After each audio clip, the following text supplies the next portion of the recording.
మన శరీరానికి మూలం మన యొక్క వెన్నుపూస. సో దాంట్లో ఏదైనా సమస్య వచ్చింది అని అంటే మన చేతుల్లో నొప్పులు రావచ్చు, అదేవిధంగా కాళ్ళల్లో నొప్పులు రావచ్చు, చేసుకునే రోజువారీ పనులు కూడా డిస్టర్బ్ అయ్యే అవకాశం ఉండొచ్చు. అందరికీ నమస్కారం. నా పేరు వినోద్ గోపదేశి, ఫిజియోథెరపీ కమ్ యోగా ఆచార్య.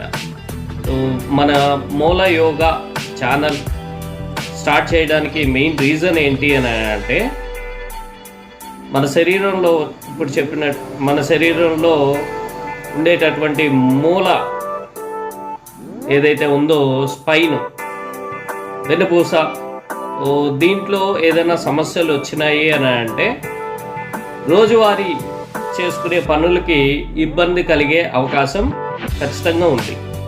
అందులో ఎట్లా అని అంటే బరువులు ఎత్తలేకపోవచ్చు, కొంచెం దూరం నడవలేకపోవచ్చు, కూర్చొని లేయడానికి ఇబ్బంది పడవచ్చు. సో ఇట్లాంటి సమస్యలన్నీ మన వెన్నుపూసలో ఏదన్నా ఇబ్బంది కలిగినప్పుడు వచ్చే అవకాశం అయితే ఉంటుంది. సో ఇందులో మేజర్గా చూసుకునేటప్పుడైతే మనకు తెలియకుండానే వెన్నుపూస కండలోని పూసని ఆనుకొని ఏదైతే మన పూసకి రెండు వైపుల ముళ్ళులాగా ఉంటే అదే వెనకాల వైపుకి ఇంకొక ముళ్ళులాగా ఉంటుంది. సో దానికి కనెక్ట్ చేసే విధంగా పైదానికి కింద దానికి అంటుకునే విధంగా ఒక కండరం ఉంటుంది అన్నమాట. పైన చూపించినట్టుగా ఒక కండరం ఉంటుంది, మల్టీఫిడస్ మజిల్ అని అంటాం దాన్ని. సో అదేం చేస్తుంది అని అంటే ఏదైతే మన వెన్నుపూస ఉందో సో దాన్ని పై నుంచి అంటే తల కింద భాగంలో ఉన్నటువంటి C1 దగ్గర నుంచి కింద ఏదైతే మన S1 టెయిల్ బోన్ అని అంటాం, సైక్రమ్ టెయిల్ బోన్, ఈ రెండు కలిసి ఒకే ఎముకగా ఉంటుంది అన్నమాట. సో దీనికి పై నుంచి ఈ కింది వరకు దాన్ని అంటి పెట్టుకొని అంటే ఒక్కొక్క పూసకి అంటి పెట్టుకొని కింద వరకు కనెక్ట్ చేసే ఒకే ఒక్క మజిల్ ఏదైతే ఉందో దాన్ని మల్టీఫిడస్ అని అంటాం. అనివార్య కారణాల వల్ల దానికి వీక్నెస్ అనేది స్టార్ట్ అవుతుంది. ఎలా తెలియకుండానే దాని మీద బరువు పెట్టినప్పుడు, లేకపోతే అన్ఈవెన్ పాస్చర్స్ అంటే కొంతమందికి ఒక అలవాటు ఉంటుంది, సైడ్కి పడుకొని టీవీ చూస్తుంటారు. కొంతమందికి ఒక అలవాటు ఉంటుంది, ఎక్కువ ఒకే పొజిషన్లో కూర్చోవడం. కొంతమందికి ఒక అలవాటు ఉంటుంది, ఒకే పొజిషన్లో బైక్ రైడ్ చేయడం. ఇట్లాంటి కండిషన్స్లో ఏంటి అని అంటే ఆ వెన్నుపూసకు అంటి పెట్టుకున్న మల్టీఫిడస్ మజిల్ ఏదైతే ఉందో అది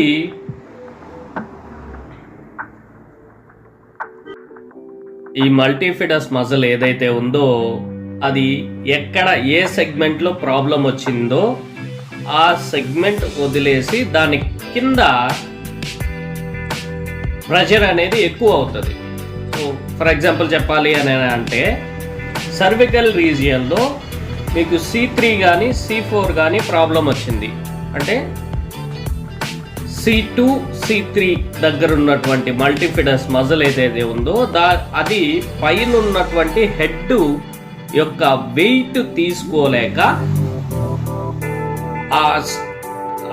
ఏదైతే ఆ పైన ఉన్నటువంటి స్పైన్ యొక్క వెయిట్ తీసుకోలేక లూజన్ అప్ అయిపోతుంది. ఇది అయిపోయినప్పుడు ఏమవుతుందంటే ఈ హెడ్ వెయిట్ ఏదైతే ఉందో ఇదంతా మినిమం అంటే మీకు తెలియకుండానే సర్వికల్ రీజియన్లోకి వచ్చేటప్పటికి ఒక 2 సెంటీమీటర్స్ ముందుకు వచ్చింది అనుకుందాం, 1 సెంటీమీటర్ ముందుకు వచ్చింది అనుకుందాం.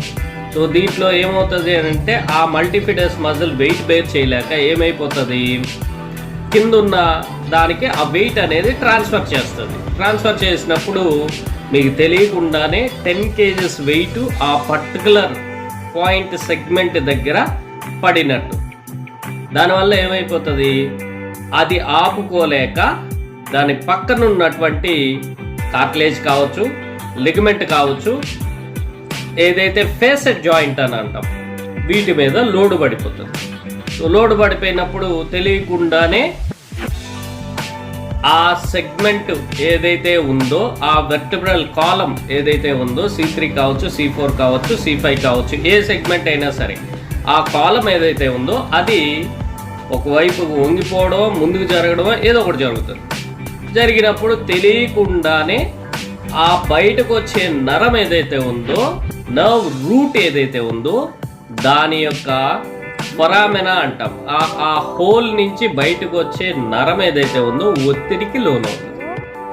సో తెలియకుండానే మంటలు కానీ, నొప్పులు కానీ, బరువుగా అనిపించడం కానీ, లేదు తిమ్మిరెక్కిపోవడం కానీ, ఇలాంటివన్నీ కనపడతాయి అన్నమాట. సో దీనికి మన యోగా శాస్త్రంలో 5000 సంవత్సరాల క్రితమే దీనికి పరిష్కారం అనేది చెప్పున్నారు. మీరు ఎప్పుడైనా గమనించారో లేదో, అశ్విని ముద్ర అని చెప్తారు. అశ్విని ముద్ర అంటే అశ్వం, హార్స్, అది ఎప్పుడు యానల్ మజిల్ని కంట్రాక్ట్ చేస్తూ ఉంటుంది అన్నమాట. అశ్విని ముద్ర.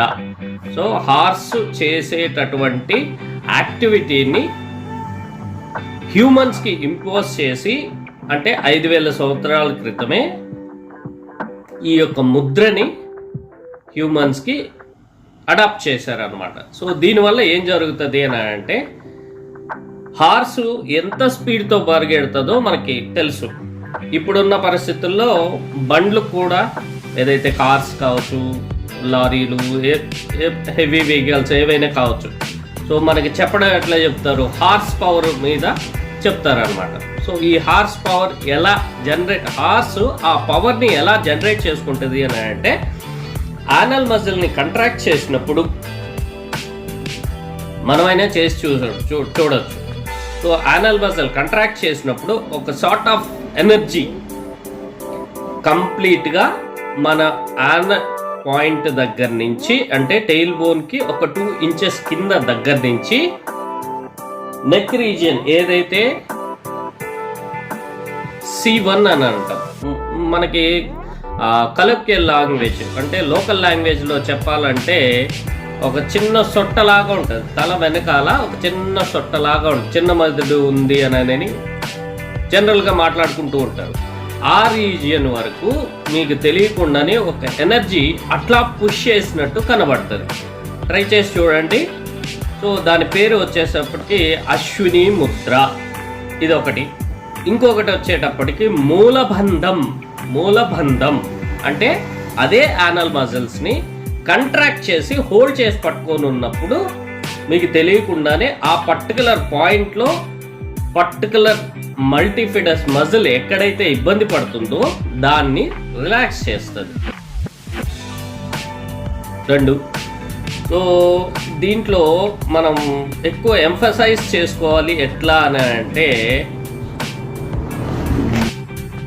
మన సంస్కృతి సాంప్రదాయాల్లో మన పెద్దవాళ్ళు స్పైన్ యొక్క ఏదైతే బయోమెకానిక్స్ ఉన్నాయో దాన్ని ఎంత సింపుల్గా అలవాటు చేశారంటే, చిన్నతనంలో బారసాల అని చెప్పి, అదే పెద్దవాళ్ళకైతే ఉయ్యాల యాక్టివిటీస్కి ఆ స్పైన్లో ఉన్నటువంటి అలైన్మెంట్, ఎరెక్షన్ పొజిషన్ కరెక్ట్గా ఉండడానికి కోసంగా మనకి చాలా సింపుల్గా అశ్విని ముద్ర అని చెప్పి, సో ఇలా మనకి ఎర్లియర్ స్టేజ్లోనే మనకు అలవాటు చేశారు. మన భారతీయ సంస్కృతిలో షోడచోపచారాలు అని చెప్పి మనకి ఒక 16 ఉపచారాలు ఉన్నాయన్నమాట. సో ఇందులో మనం మేజర్గా మాట్లాడుకోవాల్సింది బారసాల. సో పిల్లల్ని ఉయ్యాల్లో వేసి ఒక చిన్న ఫంక్షన్ లాగా చేస్తారనమాట. 21 డేస్కి పిల్లల్ని ఉయ్యాల్లో వేసి ఒక చిన్న ఫంక్షన్ లాగా చేస్తారు. సో దీంట్లో మన సంస్కృతిలో ఉన్నటువంటి గొప్పతనం ఏంటి అని అంటే, సో పిల్లలు పుట్టిన 21 డేస్ వరకు తల్లి దగ్గరే ఉంటారు. సో అక్కడ ఏం జరుగుతుంది అని అంటే, సో బేబీ వూమ్లో ఉన్నప్పుడు, అంటే గర్భస్థంలో ఉన్నప్పుడు వాడి పొజిషన్ అనేది ఇట్లా వంకర తిరిగి వంగినట్టు ఉంటుందన్నమాట. అదే బయటకు వచ్చిన తర్వాత ఈ 21 డేస్ వాడు లోపల 9 months పడినటువంటి ఇబ్బందిని స్ట్రెచ్ చేసుకునే విధంగా ఈ 21 డేస్ యాక్టివిటీస్ చేసుకుంటూ ఉంటారు పిల్లలు. 21 డేస్ యాక్టివిటీస్ చేసుకుంటూ ఉంటారు. ఇక్కడ మాట్లాడుకోవాల్సింది ఏంటి అని అంటే, సో ఆ 21 డేస్ లోపల మీరు గమనించారు అని అంటే వాడికి ఆ మజిల్స్ అనేటివి సరిగ్గా ఫామ్ అయ్యి ఉండవు, లిగమెంట్స్ అనేటివి సరిగ్గా ఫామ్ అయ్యి ఉండవు, ఆ బోన్స్ కూడా సరిగ్గా అంత క్లియర్గా అనేది ఉండవు అన్నట్టు.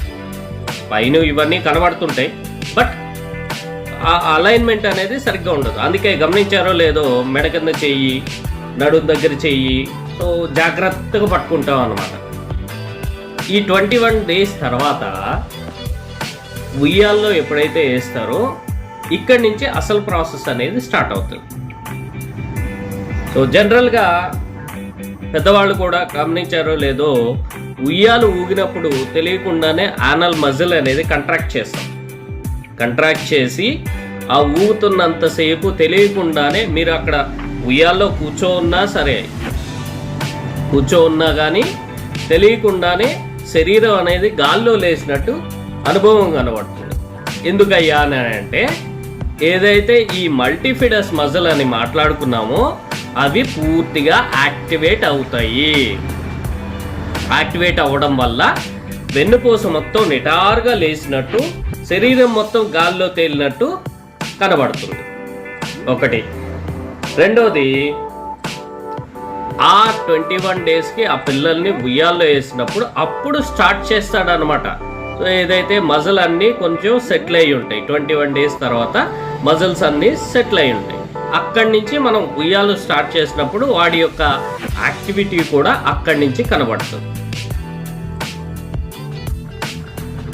సో ఈ మల్టీఫిడస్ మజిల్ ఉయ్యాలు ఊగినప్పుడు కానీ, అశ్విని ముద్ర చేసినప్పుడు కానీ స్ట్రెంగ్త్ అప్ చేసుకునే అవకాశం అయితే ఉంది. ఇంకొకటి ఏంట్రా అంటే, సాధ్యమైనంత వరకు వెన్ను సమస్య ఉండే ప్రతి ఒక్కరూ మరీ అరిగిపోయింది అన్న వారికి సర్జరీ చేయించుకోవాలి. కానీ అంతకంటే తక్కువ సమస్య, మరీ అరిగిపోయింది అని కాకుండా కొంచెం ఇబ్బంది పడుతుండే వాళ్ళు సర్జరీలు అనేది అవసరం లేకుండా చేయాలి అనే నా యొక్క చిన్న ప్రయత్నాన్ని ప్రతి ఒక్కరూ తీసుకోగలరని ఆశిస్తూ, థ్యాంక్ యూ.